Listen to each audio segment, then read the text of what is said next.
بسم اللہ الرحمن الرحیم۔ تمام بھائی اور بہنوں کو السلام علیکم۔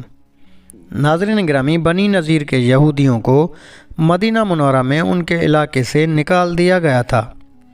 اسی وجہ سے ان کے بڑے بڑے سردار مکہ معظمہ گئے، قریش کو ساری تفصیل بتائی اور قریش کو دعوت دی کہ وہ مسلمانوں سے جنگ کے لیے میدان میں آئیں۔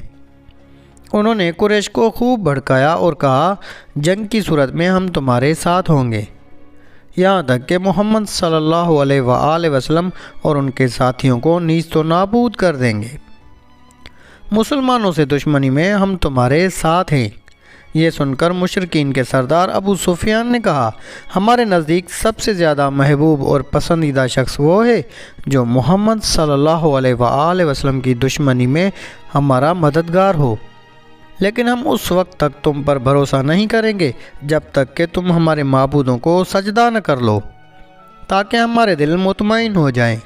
یہ سنتے ہی یہودیوں نے بتوں کو سجدہ کر ڈالا۔ اب قریش نے کہا، اے یہودیو، تم اہل کتاب ہو اور تمہاری کتاب سب سے پہلی کتاب ہے، اس لیے تمہارا علم بھی سب سے زیادہ ہے، لہٰذا تم بتاؤ ہمارا دین بہتر ہے یا محمد صلی اللہ علیہ وآلہ وسلم کا؟ یہودیوں نے جواب میں کہا، تمہارا دین محمد کے دین سے بہتر ہے اور حق و صداقت میں تم لوگ ان سے کہیں زیادہ بڑے ہوئے ہو۔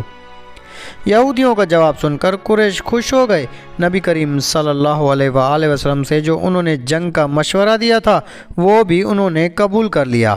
چنانچہ اسی وقت قریش کے 50 نوجوان نکلے۔ انہوں نے خانہ کعبہ کا پردہ پکڑ کر اس کو اپنے سینے سے لگا کر یہ حلف دیا کہ وقت پر ایک دوسرے کو دغا نہیں دیں گے جب تک ان میں سے ایک شخص بھی باقی ہے، محمد صلی اللہ علیہ وآلہ وسلم کے خلاف متحد رہیں گے۔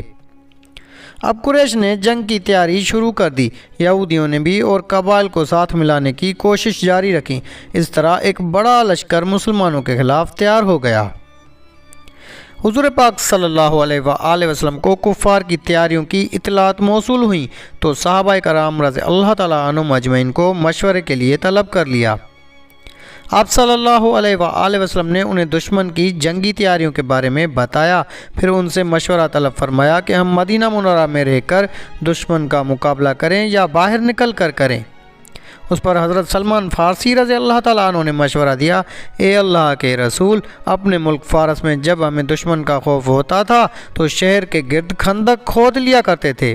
حضرت سلمان فارسی رضی اللہ تعالیٰ عنہ کا یہ مشورہ سبھی کو پسند آیا، چنانچہ مدینہ منورہ کے گرد خندق کھودنے کا کام شروع کر دیا۔ سب صحابہ کرام رضی اللہ تعالیٰ عنہم اجمعین نے خندق کی کھدائی میں حصہ لیا۔ خود حضور پاک صلی اللہ علیہ وآلہ وسلم نے بھی خندق کھودی۔ خندق کی کھدائی کے دوران صحابہ کرام رضی اللہ تعالیٰ عنہم اجمعین کو بھوک نے ستایا۔ وہ زمانہ عام تنگ دستی کا تھا۔ کھدائی کے دوران ایک جگہ سخت پتھریلی زمین آ گئی۔ صحابہ کرام رضی اللہ تعالیٰ عنہم اجمعین اس جگہ کھدائی نہ کر سکے۔ آخر حضور پاک صلی اللہ علیہ وآلہ وسلم کو خبر کی گئی۔ آپ صلی اللہ علیہ وآلہ وسلم نے کدال اپنے ہاتھ میں لی اور اس جگہ ماری۔ ایک ہی ضرب میں وہ پتھریلی زمین ریت کی طرح بھر بھرا گئی۔ ضرب لگانے کے دوران روشنی کے جھماکے سے نظر آئے۔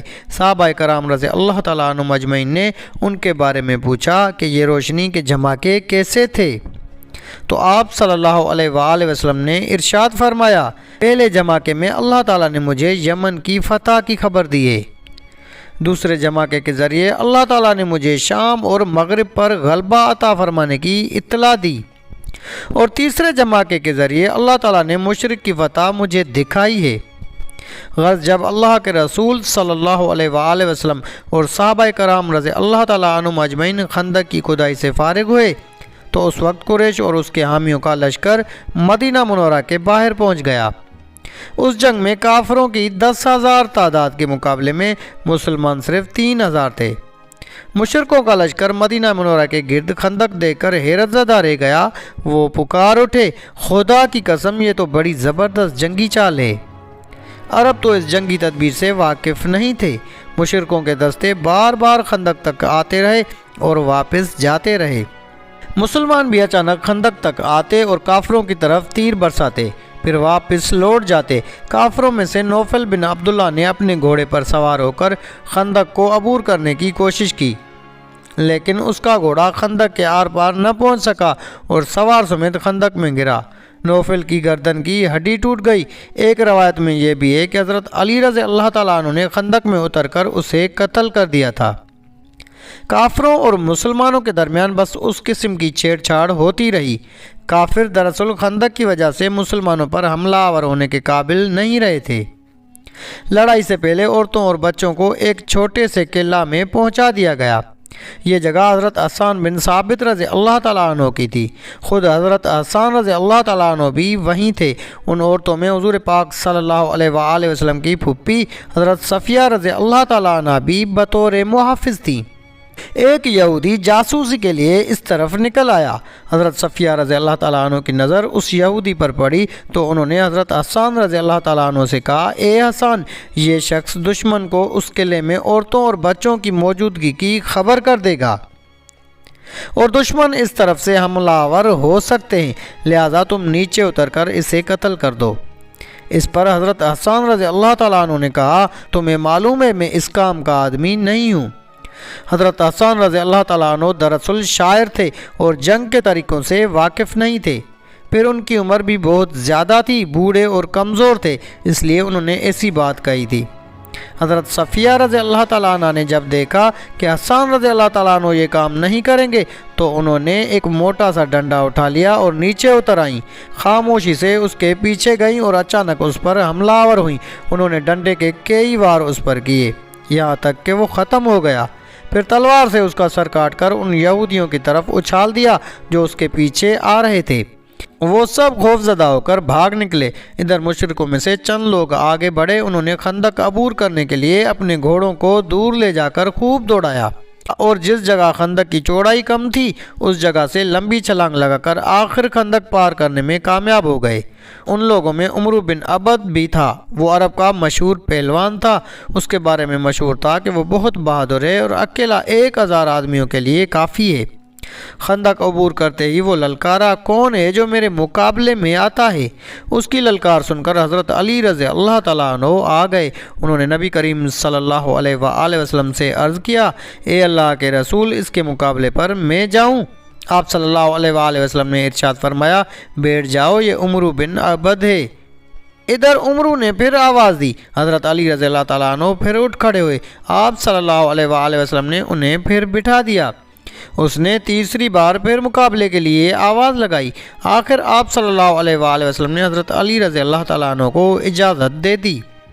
حضرت علی رضی اللہ تعالیٰ عنہ یہ شعر پڑھتے ہوئے میدان میں آئے، جلدی نہ کر، تیری للکار کو قبول کرنے والا تیرے سامنے آ گیا ہے جو تجھ سے کسی طرح عاجز اور کمزور نہیں ہے۔ ایک روایت میں ہے کہ نبی کریم صلی اللہ علیہ وآلہ وسلم نے حضرت علی رضی اللہ تعالیٰ عنہ کو اپنی تلوار ذوالفقار عطا فرمائی، اپنا امامہ ان کے سر پر رکھا اور اللہ سے ان کی کامیابی کے لیے دعا کی۔ حضرت علی رضی اللہ تعالیٰ عنہ نے مقابلے سے پہلے اسے اسلام کی دعوت دی اور بولے، میں تمہیں اللہ اور اس کے رسول کی طرف بلاتا ہوں اور اسلام کی دعوت دیتا ہوں۔ اس نے انکار کیا اور کہا، بھتیجے، میں تمہیں قتل کرنا نہیں چاہتا، واپس لوٹ جاؤ۔ جواب میں حضرت علی رضی اللہ تعالیٰ عنہ نے فرمایا، لیکن میں تو تمہیں قتل کرنا چاہتا ہوں۔ یہ سن کر عمرو بن عبد کو غصہ آ گیا۔ وہ اس وقت پوری طرح لوہے میں غرق تھا، چہرہ بھی خود میں چھپا ہوا تھا۔ وہ گھوڑے سے کود پڑا اور تلوار سونت کر ان کی طرف بڑھا۔ اس کی تلوار سے خود کو بچانے کے لیے حضرت علی رضی اللہ تعالیٰ عنہ نے فوراً ڈھال آگے کر دی۔ عمرو کی تلوار ڈھال پر پڑی، ڈھال پھٹ گئی۔ تلوار حضرت علی رضی اللہ تعالیٰ عنہ کی پیشانی تک پہنچ گئی، پیشانی پر زخم آ گیا۔ عمرو کے وار سے حضرت علی رضی اللہ تعالیٰ عنہ کی پیشانی سے خون بہہ نکلا، مگر انہوں نے فوراً جوابی حملہ کیا۔ عمرو بن عبد کی گردن کے نچلے حصے پر ان کی تلوار لگی۔ تلوار ہنسلی کی ہڈی کو کاٹتی چلی گئی۔ وہ خاک و خون میں لوٹتا نظر آیا۔ مسلمانوں نے اللہ اکبر کا نعرہ لگایا۔ آپ صلی اللہ علیہ وآلہ وسلم نے یہ نعرہ سنا تو جان لیا کہ حضرت علی رضی اللہ تعالیٰ عنہ نے عمرو کو قتل کر دیا ہے۔ تو ناظرین گرامی، یہ تھی ہماری آج کی ویڈیو۔ اگر آپ کو ویڈیو اچھی لگی تو ویڈیو کو لائک کر کے اپنے دوست و احباب سے زیادہ شیئر کریں۔ جزاک اللہ۔